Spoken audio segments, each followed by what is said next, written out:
Hey friends, so we have a prayer meeting every month at Firebrand, and the prayer meeting is on the last Tuesday of the month, and this month in May it'll be on the 30th. That's coming up this next week.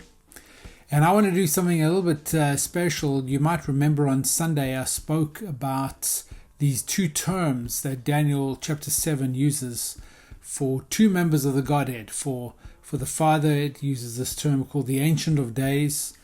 And for the God the Son, it uses this term, the Son of Man, and how those two terms kind of span across the entire existence of God, if you can think of it that way.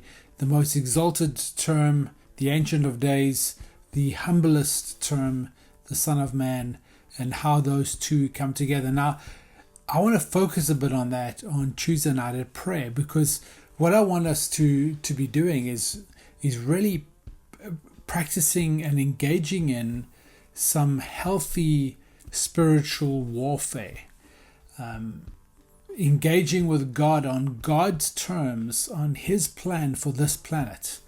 Moving our prayers from the everyday, which is totally good and right to be praying for, but this instance, moving it up into the stratosphere, into the heavenlies, into the very throne room of God, and praying back to God the big warfare projects that are on His heart.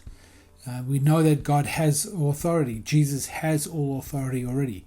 We know that the battle is already won. But God is still waging the war here on earth. And we have a part to play in that. We know the outcome, but we also have a part to play in its current iteration.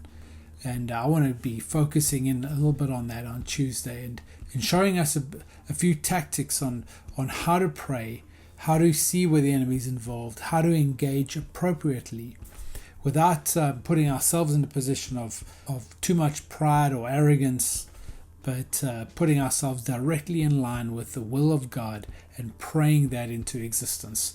Not just for America, not just for our own kind of hometown, not just for this continent, but for this whole world. And not just for our time right now, but for the future generations that are to come too. That we can be involved in praying God's blessing into this world and pushing back the darkness. As Jesus Himself said, the gates of hell will not stand against His church. He is building it, and the gates of hell will not stand against her. So come join us on Tuesday. We're going to be doing some warfare.